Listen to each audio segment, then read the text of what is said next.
O deputado Celso Pancera, do PMDB do Rio de Janeiro, chega à Câmara Federal para seu primeiro mandato embalado por um trabalho vitorioso na área da educação profissional no estado do Rio de Janeiro, onde ele assegurou mais de 280 mil vagas profissionalizantes gratuitas por ano à população. Durante os 7 anos em que atuou na Fundação de Apoio à Escola Técnica, a FAETEC, mais de 60 novas unidades escolares foram instaladas, além de outras conquistas. Na Câmara, ele quer lutar para ampliar a oferta de ensino médio integrado ao técnico, levar internet grátis a todas as casas e acabar com o voto obrigatório e com o serviço militar obrigatório. Além disso, o deputado está preocupado com a questão da crise hídrica no Sudeste. Eu sou Paulo José Cunha e recebo o deputado nesta edição do Palavra Aberta. Deputado, seja bem-vindo. Obrigado. A Palavra Aberta, a TV Câmara, a Rádio Câmara. Eu queria começar aqui por essa sua preocupação inicial. Por que o senhor está preocupado com essa oferta de ensino médio integrado ao técnico? Eu acho que pode ser uma saída para assegurar emprego logo para essa turma que está chegando ao mercado de trabalho? Paulo José, eu queria primeiro agradecer a TV Câmara pelo espaço. Nós que estamos chegando no primeiro mandato, ainda se habituando, né, à casa, ao regimento, aos costumes, às tarefas, né, poder dialogar um pouquinho com os ouvintes da TV é um negócio interessante. A minha atuação na FAETEC se deu em função daquilo que, em meados da década passada, se falava apagão da mão de obra. O Rio de Janeiro estava retomando com vigor a indústria naval, em função do desenvolvimento do pré-sal, novos navios, sondas, etc.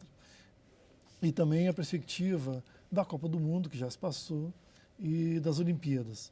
Isso gerava uma demanda. Nós tínhamos um cálculo do governo do Estado de 480 mil novas vagas entre 2008 e 2014, com esse foco na área naval, área de petróleo e área de turismo. E o Estado precisava ser dotado de uma estrutura adequada para a formação profissional. Eu assumi o desafio, a FAETEC é um instrumento interessante, nós criamos, né, um programa de qualificação profissional e conseguimos criar uma rede, né, implantar uma rede com oferta de em torno de 280 mil vagas por ano de qualificação profissional, 12 mil vagas por ano para o ensino técnico de nível médio, e 3 mil vagas por ano para tecnólogos de nível superior. Isso tudo está funcionando normalmente? Tudo funcionando com recursos do governo estadual, alguns aportes do governo federal também, e está sendo tocado até hoje plenamente. Deputado, por que essa sua preocupação de levar internet grátis a todas as casas? O senhor acredita que isso seja possível em curto prazo? Nós temos essa crença, né? Desde 2002, 2003, nós atuamos, eu e mais um grupo de lideranças, na Baixada Fluminense, oferecendo internet grátis. Primeiro com telecentros, depois com uma experiência inédita de antenas, ofertando o sinal de Wi-Fi em comunidades. Agora nós estamos retomando essa ideia, mas como ideia geral, né, conceitual, nós achamos, e eu tenho essa convicção, que a internet ela tem que funcionar como um sinal de TV e rádio, tem que ser aberta. Obviamente quem tem condições de colocar um combo, mais canais, mais banda, ele pode comprar. Uma internet mais potente. Exatamente, mas o poder público e até a iniciativa privada, e aí vai vender espaço publicitário, tem que ter um canal mínimo de acesso à internet, navegação, e-mail, porque não se faz mais nada hoje em dia, em nenhuma área do conhecimento humano. Há muito deixou de ser opcional, hoje é obrigatório, impositivo. Então essa é uma luta antiga, né, nova, a gente tem mais de 10 anos nisso e queremos levar à frente isso aí, com uma convicção mesmo. Tem dois outros temas interessantes aqui, essa sua ideia de acabar com o voto obrigatório e com o serviço militar obrigatório. Isso também... Os dois o senhor coloca no âmbito dos direitos individuais. Isso. Como é que a gente faz uma campanha pedindo voto para isso? Não é fácil o eleitor entender reforma política. Mas quando você fala assim, o voto obrigatório não combina com a democracia e não está correto se obrigar o cidadão a votar, ele entende. porque está mexendo com o direito individual dele, com uma vontade dele de votar ou não. No Rio de Assim como Janeiro, o serviço militar. assim como o serviço militar. No Rio de Janeiro, 43% dos eleitores não votaram para deputado federal. É elevado. Na prática, o eleitor estabeleceu, né, o voto, a não obrigatoriedade do voto. O que o parlamento tem que fazer é transformar isso numa lei, para que não obrigue mais o cidadão, quando passou num concurso público, num vestibular, para uma universidade pública, ter que ir até a Caixa Econômica pagar aquela multa de menos de R$ 3 para poder resolver a situação eleitoral dele, né? Então, isso é uma coisa que não tem sentido, não combina, não rima com a nossa democracia. A mesma coisa o alistamento militar obrigatório. Porque hoje em dia existem muitos jovens que são dispensados por excesso de contingente. Mas geralmente isso atinge a classe média. Aquele filho do trabalhador, da trabalhadora, muitas vezes é arrimo de família, inclusive, né, com 18 anos, 19 anos, e está indo para 19 anos, 18 anos, e tem que sair, largar a escola, larga a família, larga a namorada, larga a igreja, larga o trabalho para servir as Forças Armadas. Também não combina com o Estado moderno. E acho que atrapalha também na modernização e a profissionalização das Forças Armadas. Então, o correto... Sobretudo num país que não tem nada de beligerante, como é o caso do nosso. Né? Não, e você tem e tem outro subproduto, que no Rio de Janeiro isso é muito latente. Né?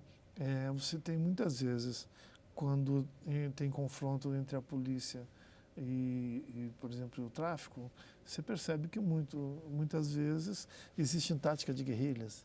Né? Então, quer dizer, muitas vezes você acaba gerando um subproduto muito ruim.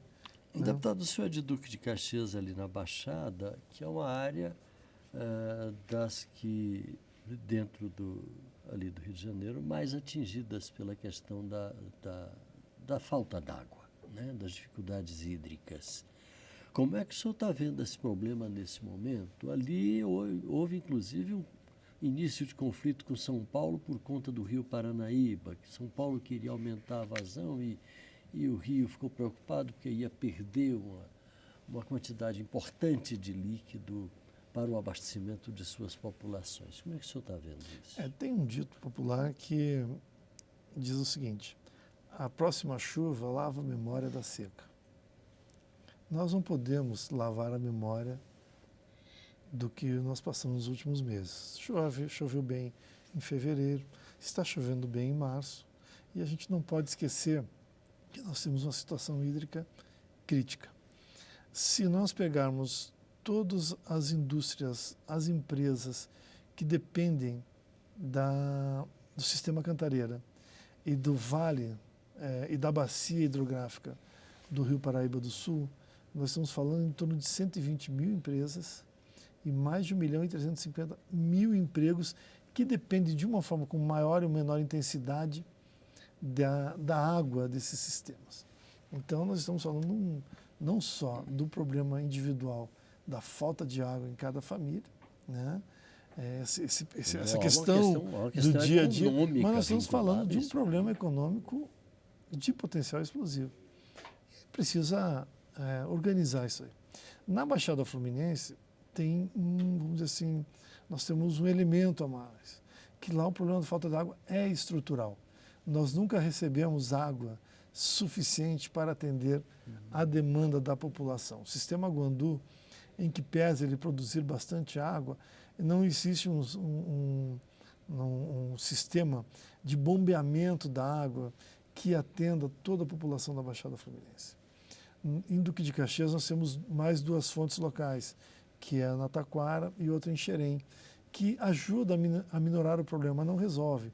É comum a gente andar em alguns bairros da cidade, ali do 2º, 3º distrito do Duque de Caxias, e as pessoas falam, não cai água aqui há 3 meses, não cai água aqui há 5 meses.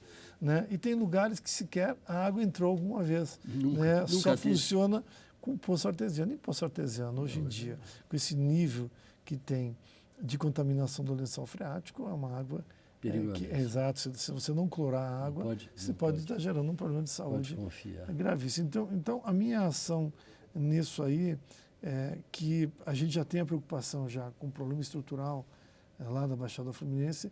Se tornou mais agudo com o problema da crise hídrica e, chegando aqui, a gente começou a conversar com um conjunto de parlamentares de São Paulo, Minas Gerais e Espírito Santo e concluímos que era importante fazer um trabalho sistemático em relação a isso. Levamos o assunto para o presidente da Câmara, o deputado Eduardo Cunha, e ele concordou com a criação de uma comissão, né, para fazer um estudo profundo da questão hídrica brasileira e apontar sugestões sobre esse assunto, do qual eu estou inserido, meu partido me indicou para ser membro efetivo da comissão, e nós teremos um período aí de 40 sessões para propor um conjunto de medidas para ajudar a minorar, né, e melhorar a legislação que trata da segurança hídrica.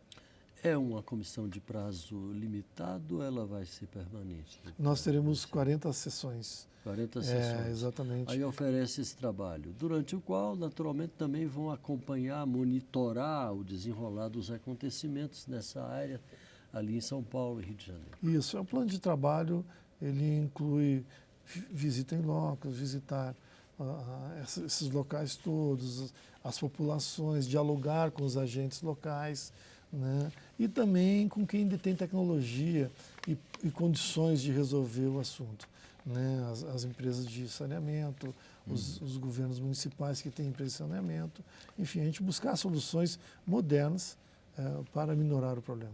Deputado Celso Pancera, PMDB Rio de Janeiro, mais uma vez seja bem-vindo ao Sistema de Comunicação da Câmara. Volte sempre. Obrigado, Paulo José. Estamos às ordens. E a você de casa, muito obrigado pela audiência. Um abraço e até a próxima.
Nesse final de semana, nós daremos prosseguimento às nossas atividades alusivas ao Dia Internacional das Mulheres. Nós estaremos na Baixada Fluminense, em Duque de Caxias, nas feiras de Santa Cruz da Serra e do centro de Duque de Caxias, com a nossa equipe, trabalhando questões de conscientização que tem a ver com as conquistas das mulheres nessas últimas décadas e também distribuindo um material com endereços de delegacias e locais úteis na defesa da luta das mulheres e seus direitos. Então, nesse final de semana, estaremos em Duque de Caxias fazendo essas atividades, eu, toda a minha equipe, lideranças comunitárias, mulheres, ativistas da Baixada Fluminense trabalhando conosco, porque mais importante do que as conquistas é a consciência de que elas existem e saber onde procurar garanti-las e a gente dizer às pessoas, às mulheres, onde elas podem se defender e como se defender.